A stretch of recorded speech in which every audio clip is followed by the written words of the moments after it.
I went no contact with my narcissistic mother over a tea kettle. She tried to ruin my life again, so I ruined hers. I'm 42, to say that I tried for too long is an understatement. I tried the hands-off approach for my 30s and most of the time it worked. However, as I've been learning about my codependency and trying to heal from the trauma that woman has wrought across my life, I've been much more upfront on calling her out on her bullcrap. I was patient. I wouldn't back down anymore, and I'd often find myself feeling absolute pleasure at seeing her flying off in a narcissistic rage over me being able to beat her at her own game. Fun for a while, right? But, I realized these talks and texts we had were coming at a price to my mental well-being. Sometimes I admit, she'd get me. As a mom, she knew what buttons she could push to really get a rise out of me. I was trying to work on myself and started debating if no contact would be the best choice. That's when it happened. The thing that sent me over the edge was an old tea kettle. Backstory: I moved back to my hometown after my grandmother's health was starting to go downhill to take care of her. As she was a former nursing home CNA, I always promised my nanny I wouldn't ever let her waste away in one of those facilities. But with the move came drawbacks. My once flourishing career was gone, and I was starting over at a smaller facility with much less money. In my mind, it was more than worth the price of being able to take care of my grandmother. However, I would have to move in with my grandmother in her home, and as I've said, my mother is a narc. I wasn't crazy about this idea as I knew my grandmother only had a lifetime estate on the property my mother would inherit, and I knew it would be hell. Before that though, I got 4 more amazing years with a woman who actually loved me and supported me. Even through all the pain my mother inflicted upon me. Cue to when my grandmother finally passed. My mom sweeps into the home and starts to lay down rules on what I needed to do to stay in her home. Keep in mind, I had done all the upkeep to the house for the last 4 years. I paid for everything, and never asked her for one damn dime of money. I know there's always a price when you ask that woman for help. So instead of bowing down and paying her rent to live in the house she wasn't even going to use, I made plans. I informed her no. That won't be happening, and let her know of my plans to move. To say she tried every which way she could to prevent my moving is an understatement. From trying to drum up new things I owed her money for, to dangling the carrot of signing the house into my name, to letting other family members know if they helped me move she'd never forgive them. I was 39. That's how controlling this woman tried to be. However, I just kept my nose down, packed all my things, moved absolutely everything I owned by myself, and took off in a U-Haul not even a month later. After my grandmother had passed, I did try harder in an effort to keep a relationship with my mother. I should have known better, but I told myself, one more time. If she can't play nice, then I'm going to cut this out of my life for good. It didn't take but 5 months for me to be completely done. Since moving, my aunt made a group chat for us and my mother. Mostly to keep up with our day-to-day lives. Funny memes, just checking up on me and just wanting to know how my new home was. My mother would always say condescending things about my new place.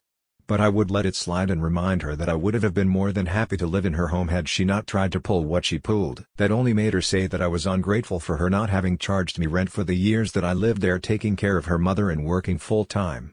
Keep in mind, my mother remarried a doctor and took every penny of inheritance my grandfather left me. To say she's rather well off is no exaggeration. She's just that greedy. But back to my story. 5 months in, my mother starts texting the group chat that I took off with items of hers from the house. Upon asking what it was I supposedly took, she launched into a tirade of me never being able to tell the truth and that she'd never forgive me for what I had done. Again, having to push for actual details was hard over a text, so I called. This is where the tea kettle finally comes into play. The call, so I called. She starts launching into me about how I gave an old cast iron tea kettle to my father, her ex-husband. I'm like, what the hell are you even talking about? She explains what she believes. That I had, while living with my grandmother or after my grandmother died, given my father an old tea kettle from our wood stove. I let her know there hadn't been a tea kettle on that stove in years and I wasn't aware it was even missing. She had somehow found out that the tea kettle was back at my father's place. Now, if you have an narc in your life, you know how they absolutely adore to twist history to their liking. This tea kettle was in my father's family for generations. I grew up knowing this. My mother simply took it with her in the divorce to hurt my father, as family heirlooms meant a lot to him. So I kept explaining over and over again. I had no idea what she was talking about or how Dad even got the tea kettle. After screeching at me for a while, I finally told her that I wasn't entertaining this notion of hers. I would call my father myself to figure out what had happened. She said I better duck and get the tea kettle back or there'd be hell to pay. The truth's so, called my good old dad. Now my father isn't perfect. He's been pretty damn good to me, especially after all the shit my mother put him and I threw together. From using me to emotionally blackmail him, and intentionally sabotaging our relationship wherever she could. AKA, he knows she's a covert narcissist because he was married to her. So when I call him he answers with "Hi, is this about the tea kettle?" I laugh and say bingo. He then explains while my grandmother was alive she felt bad that my mother had taken the tea kettle from him during the divorce and left it at her home. My grandmother's house after I moved back and my father started to come visit us. He always loved my nanny, and she adored him as a son-in-law. They reconnected and he helped us a lot while she was still alive. He'd even visit when I wasn't at home sometimes. He said he noticed the tea kettle but never said anything about it to her until she brought it up one day. She told him to please take it back. She knew it was his and she didn't think my mom even remembered having took it, as she took almost everything from his house when they divorced. He was very grateful of course and took back the family tea kettle. Fast forward 2 years later when my father was talking to a buddy about their divorces and he was admitting that he finally got something back from her even if it took almost 20 years. They had a laugh but the friend's now ex-girlfriend was charmed by my mother and told her about the tea kettle being with my father. Boom, she called him and started calling him a thief and that he knew that tea kettle was her family's and had never been his. He just called her on her bullshit and said well hell even if it didn't say my family name on it, possession is 9/10 of the law blah blah. And on no uncertain terms let her know that she would not be getting it back as it was his in the first place. She was livid and of course he was amused as she asked how the hell he got it in the first place. He explained my grandmother having gave it to him, but for some reason she fixated on it being my fault. I had to have been the one to give it back to him. I was the one who gave her family's tea kettle to her ex. Tiring story isn't it? No, unnecessary and draining. Thinking that was when I realized I was done. The emancipation. So having got the full story from my father I was texting to my aunt and mother in our group chat and telling them. My mother continued to call me a dirty liar and nasty comments in the group chat, in front of my aunt. Now I am the most patient and understanding person. So while I really hate how my mother treated me, I would never call her out in front of anyone. I would always argue and debate behind closed doors and alone, as I didn't want to 1. Bring anyone else into the mess that was her abuse and 2. She was still my mother and I didn't want to embarrass her in front of anyone. I don't know what it was about this tea kettle that finally broke me, but it was the catalyst. But there were other things that made the tea kettle incident explode. While I had moved, my mother was still intent on having me move back into her home so I could take care of it until I inherit it from her one day. Ha. Yeah right. So I tested her on this a few weeks before the tea kettle incident. If I wanted to move back her conditions were that I would only have access to 1 bedroom. There's 3, but she and her husband are hoarders. BTW his touch in this was allowing me to have access to the communal areas of the house. Isn't that so kind to allow me 1 bathroom and access to the kitchen and living room? They're a match made in hell. The reason I'd only have access to 1 bedroom was they miraculously put their home on the market and it was going to be sold.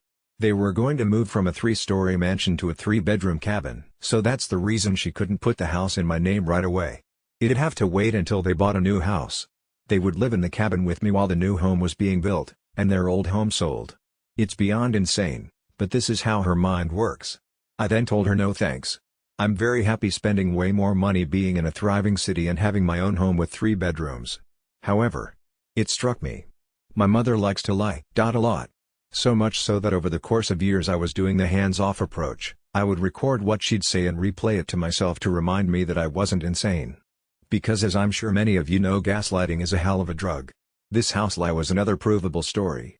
There would be evidence if it was on the market. One of my buddies who grew up with me is a real estate agent. He hates my mother because of how my mother treated his mom. So he gladly helped me look at all the listings from as far back as a year ago. Supposedly she had put her house up for sale about a month ago. He couldn't find anything about it. It's listed as not for sale anywhere, even as of today's writing. So, boom, more concrete evidence of her lying. I had recorded the conversation with her and her husband without her knowing it. Don't worry, I live in a one-party state. Because again, nothing comes without terms and conditions and she likes to rewrite history. Back to the Future. I had recorded this conversation. I thought it's about time that I do something different. If I'm thinking about going no contact, I might as well go out in a blazing ball of righteous hellfire, right? While she was attempting to humiliate me in front of my aunt again, I spoke to my aunt in a separate message. I'm sorry if you are going to be upset with me, but this has been 41 years in the making and I'm done. She called me worried and I told her the truth.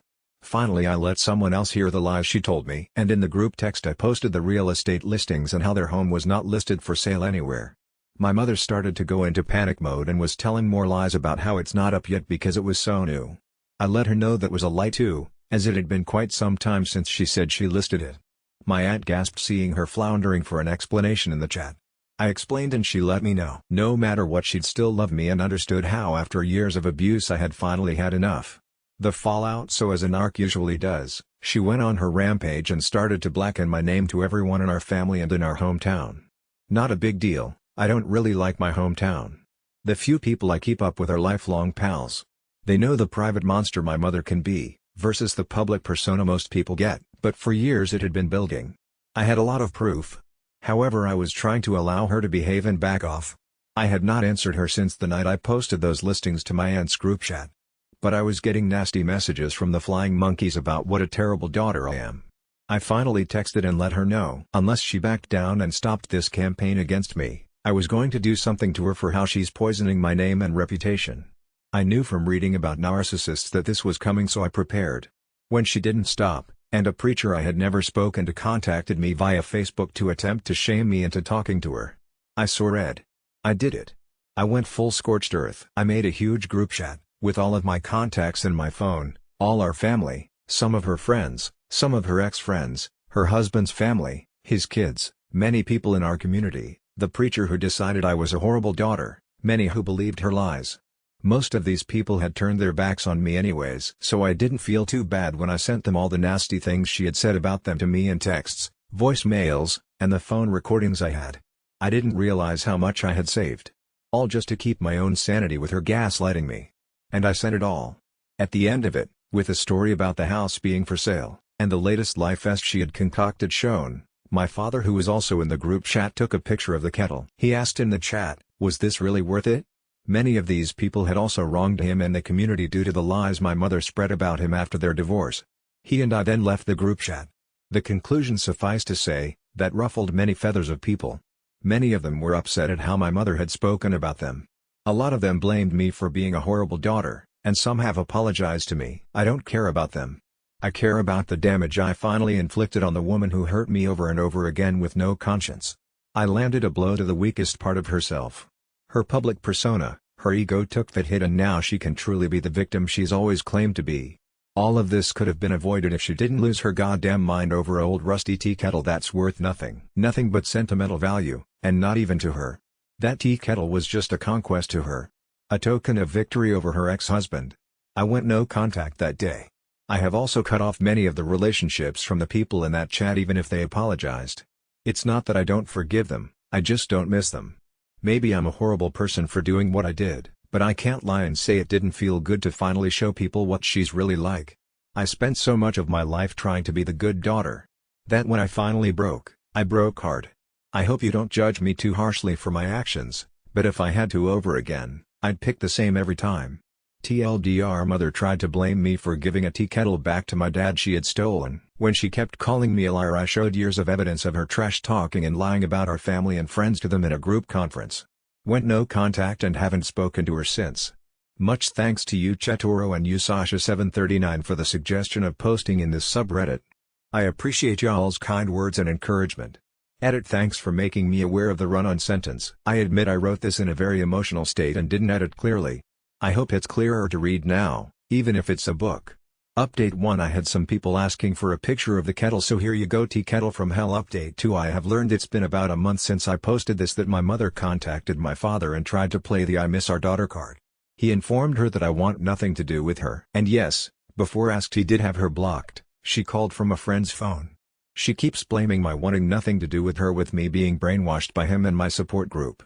He promptly hung up, and if she calls back on different numbers he immediately hangs up. I have changed my number since the fallout, so she can't contact me personally. More people reached out about a week ago. Some family to let me know they broke contact with her as well over what happened. Her credibility is shot. Apparently she's miserable and everyone knows it. I honestly don't want updates on her.